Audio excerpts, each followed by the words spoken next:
Now that we have several different techniques for finding antiderivatives and definite integrals, we're going to put them together into a general integration strategy.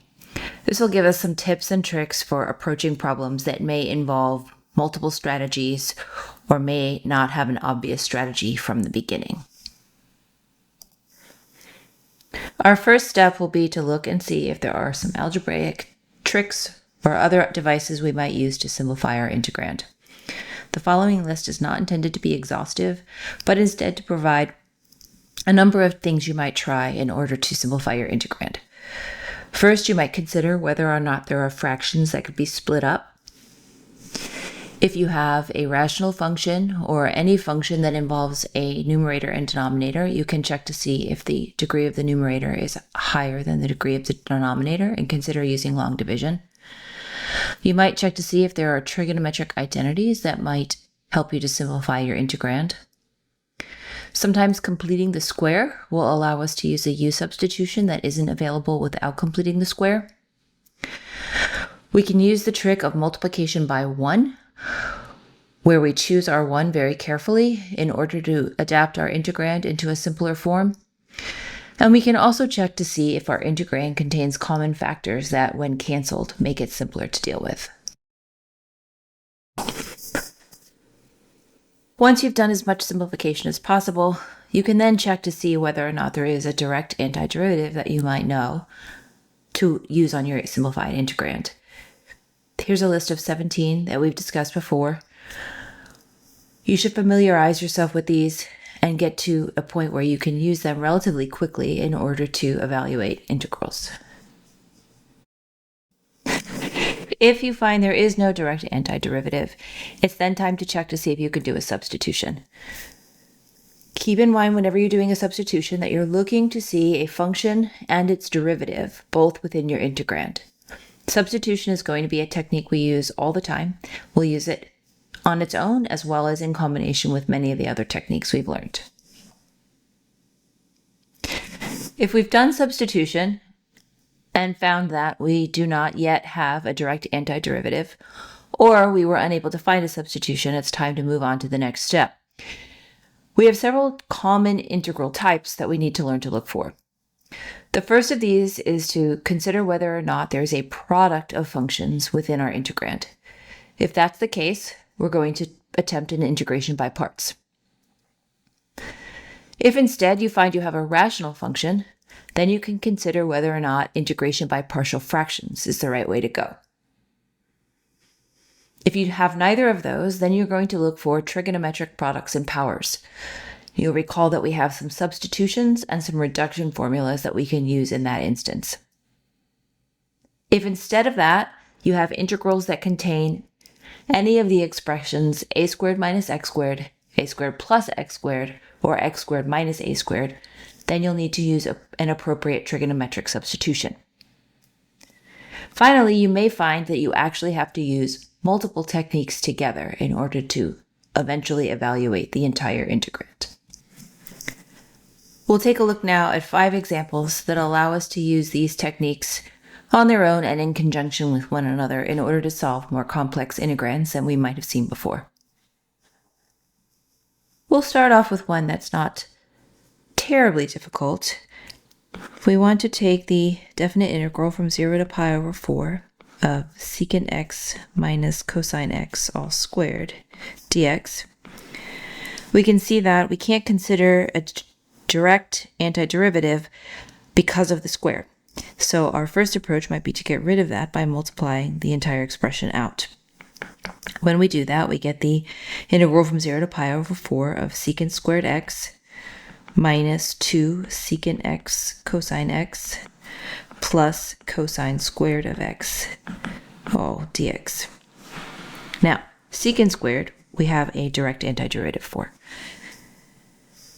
Cosine squared, we can use a trig identity to get rid of the squared on it and make that one more accessible for us. And then the last thing to notice is that secant is the same as 1 over cosine, which means when I multiply secant times cosine, I get 1. So the middle term in this is just equivalent to -2.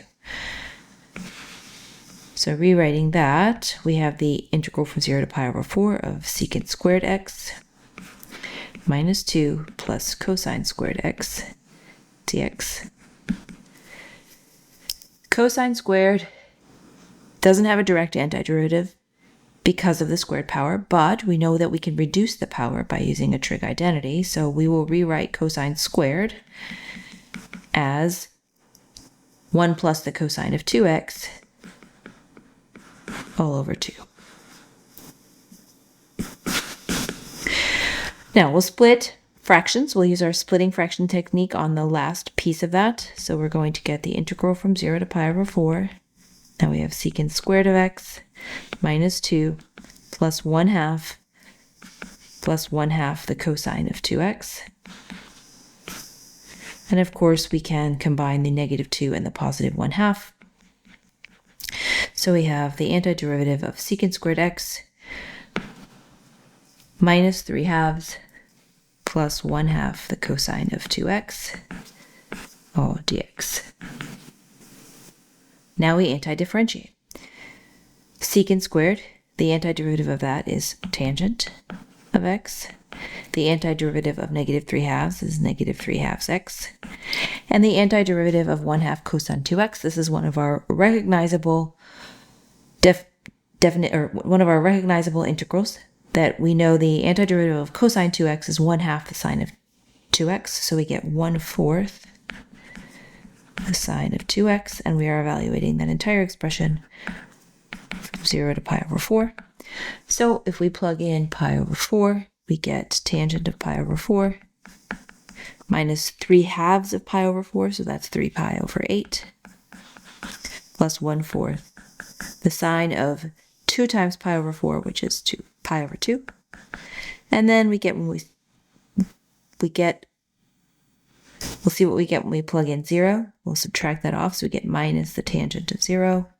Then we'll end up with plus 3/2 times 0, and then minus 1/4 the sine of 0. But of course, the tangent of 0 and the sine of 0 are both 0, so we end up with the tangent of pi over 4, which is 1, minus 3 pi over 8. The sine of pi over 2 is 1, so we get plus 1/4, and that final answer gives us 5/4 minus 3 pi over 8.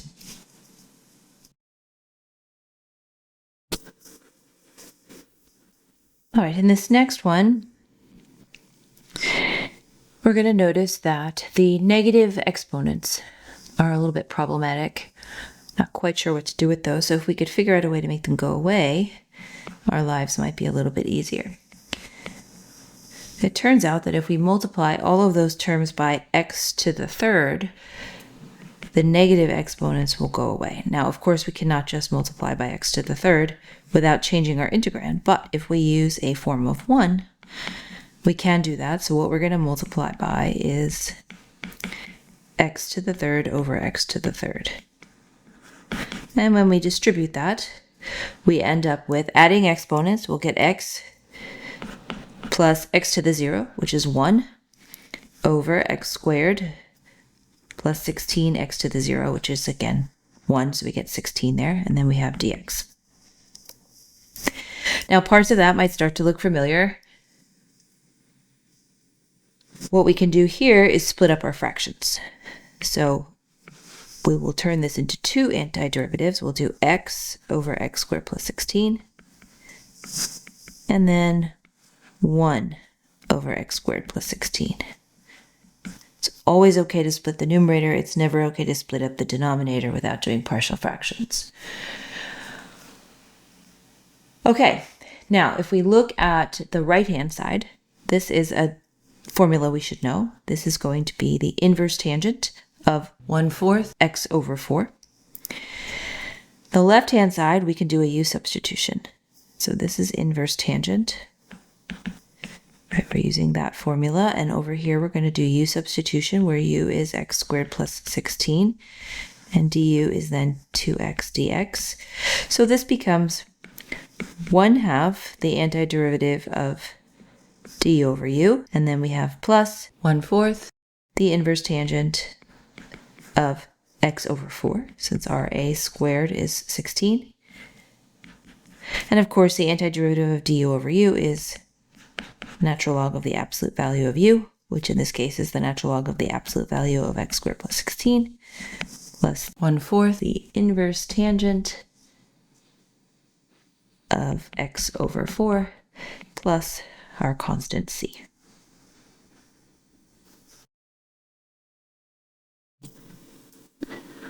All right, in this next one, looking at it, we can see we've got a product going on inside of our integrand. But the pieces of the product are a little bit complicated, which might make an integration by parts right off the bat not our best bet. But we can contemplate doing a substitution, which might allow us to simplify some of the pieces on this. So if we do that, we can let u be x squared. Notice then that this piece right here, the x cubed, is u times x. So when we take du and we get 2x dx, we're going to be able to get rid of some of that x cubed as well. So we have 1/2 of du is x dx. So our integrand becomes u times e to the u times du. We have our 1/2 out here. And then we'll notice that when x is 0, that means that u is 0. And when x is 2, that means that u is 4. So this becomes the 1/2, the integral from 0 to 4 of u e to the u du. That's a little bit more straightforward to do with an integration by parts. So there we'll use some different letters. Now we'll let w, remember in an integration by parts, we want the first one, usually we call it u, here we're calling it w, to be easy to integrate, and the other piece to be easy to anti-differentiate. So u is very easy to differentiate, so we'll let dw be du, and then we'll let dv be the remaining piece, e to the u du, and the antiderivative of that, v, is just going to be e to the u. So we now have 1/2 times the expression w times v, so u e to the u, minus the integral of v dw, which is e to the u, e to the u du, not dw, du. And we're evaluating all of that from 0 to 4. And so we get 1/2, and then we have u e to the u. The antiderivative of e to the u is just e to the u from 0 to 4. So we have 1/2, and then we get 4 e to the 4th minus e to the 4th. Then we subtract off what we get when we plug in 0, which would be minus 0 plus e to the 0, which is going to be 1. And so we get that this is 1/2, and then I have times 3 e to the 4th plus 1.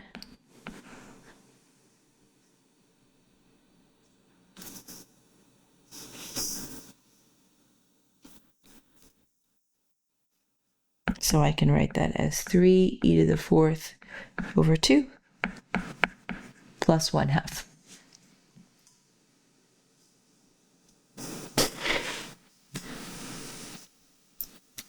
Okay, in this next one, we've got a couple of things that we might want to consider or think about from the beginning. All right, we have no known integrand, or no known antiderivative for this. It also doesn't meet any of the patterns we have. We can think about a trigonometric substitution, but there's no way to get this entirely in terms of one trig function. We could replace cosine squared with 1 minus sine squared, but we'd still have some weird combination of sines and cosines, which isn't going to be particularly helpful to us. So given that there's no obvious algebra to do here that is going to simplify things for us, we can move ahead and contemplate doing a regular substitution, noting that the top appears to be the derivative of the bottom, or some part of the bottom. So if we let u be cosine of x, then du is negative sine x dx. And then completing that substitution, we end up with the antiderivative of, or the negative antiderivative of du over u squared plus u. Now that doesn't fit any of our patterns, but we can notice that this is now a rational expression, right? We can factor that as du over u times u plus 1, which means we could try a partial fraction decomposition of this. So we're going to write 1 over u times u plus 1. We have two linear factors, so we're going to write this as a over u plus b over u plus 1. If we multiply both sides of that by u times u plus 1, we end up getting that 1 is equal to a times u plus 1 plus b times u. And we can do our substitutions here. We can see that if we let u equal negative 1, then we get 1 equals 0a plus b times negative 1. So we get that 1 is equal to negative b, which tells us that b must be negative 1. And then if we let u equal 0, we get that 1 is equal to a times 1, so a is equal to 1. So now we know that we have the negative of the antiderivative of a was 1 over u du, plus the antiderivative b was negative 1 over u plus 1 du, and these are both logarithmic antiderivatives. So we get the negative natural log of the absolute value of u, and then this negative sign right here and this one right here are going to combine to give us a positive, so we get plus the natural log of the absolute value of u plus 1 plus a constant. And now we have to recall that u was cosine of x, so we end up with the negative natural log of the absolute value of cosine x plus the natural log of the absolute value of the cosine of x plus 1. Oops, that should be an absolute value sign, plus a constant c.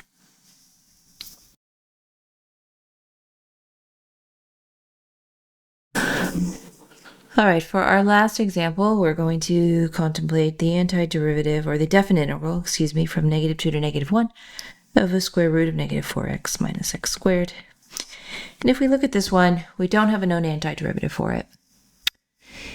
There isn't any no fractions, no functions multiplying each other. If we try a substitution for x squared, that won't work because we don't have a function times its derivative inside of there. So we need another trick. We can notice that we do have a quadratic inside of this thing. And oftentimes, if we can't do a substitution right off the bat, if we complete the square, we might then be able to. So let's see what happens when we do that in this case. So I'm going to rewrite this as, I'm going to first factor out a negative, so I get 4x plus x squared inside there. Makes it a little easier for me to see how completing the square is going to work. So now I have, to complete that square, I need to take half of b and divide half of b and square it. So that's going to be plus, I'm going to add 4 inside the parentheses, so I get 4 plus 4x plus x squared. But notice that I actually included a negative 4 because of the negative on the outside. So since I threw a negative 4 into this, I can't just do that without changing the value, so I actually have to add another 4 in. And so this becomes the antiderivative from negative 2 to negative 1. I have the square root of, this is x plus 2 all squared. I have a negative in front of that, and then plus 4. And we don't want to forget our dx. So now we can, in fact, do a u substitution, because notice if we let u be x plus 2, then du is dx. Let's see if that is helpful to us. So we're going to have, I'll worry about my limits in just a second. This is u squared, negative u squared plus 4.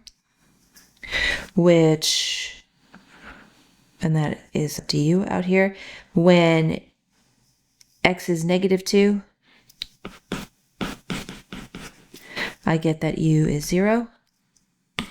And when x is -1, I get that u is 1. So this becomes the integral from 0 to 1.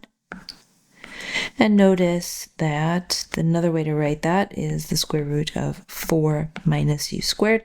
And that matches one of our patterns.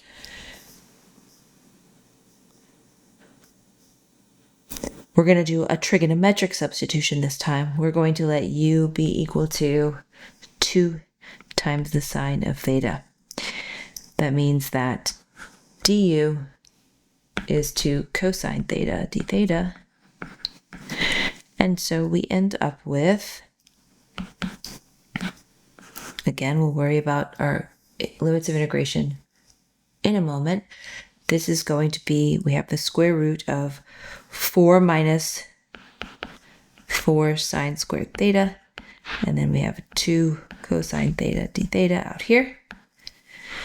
When u is 0, 0 equals 2 sine theta, that tells us that theta must also be 0. And when u is 1, we get 1 equals 2 sine theta. So that means that sine of theta is 1/2, which makes theta the inverse sine of 1/2, which is pi over 6. So this is now the integral from 0 to pi over 6 of 4 minus 4 sine squared theta times 2 cosine theta d theta. Well, we have to remember that the reason we made the substitution we did, oops, that should be pi over 6, not pi over 16, is that inside here we have 4 times 1 minus sine squared of theta times 2 cosine theta d theta, which is 2 times the square root of the cosine squared of theta, because 1 minus sine squared of theta is cosine squared, times 2 cosine theta d theta. And so we have 0 to pi over 6, and then we have a 4 on the outside, and inside the square root of cosine squared theta is cosine theta, so we have cosine squared theta d theta. Now we have to employ some persistence because we have to recognize that this now requires us to do another trig substitution. We're going to use our power reducing formula to rewrite this. I don't know why I have a 1 out there. That should be a 4 from my 2's that I got before. So I get 4 times cosine squared of theta is 1 plus the cosine of 2 theta over 2.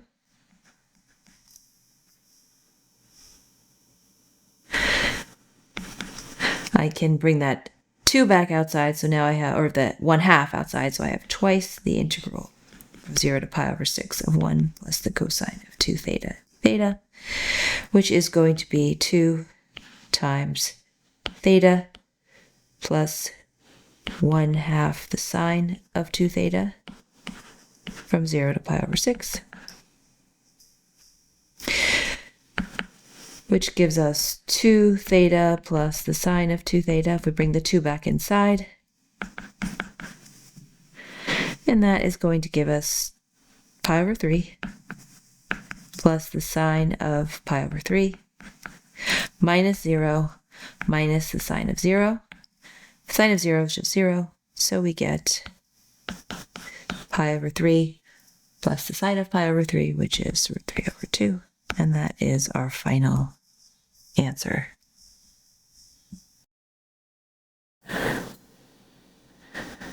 We'll wrap this all up with a little flowchart that'll help you figure out, given an integral, the approach you might take in order to find its antiderivative.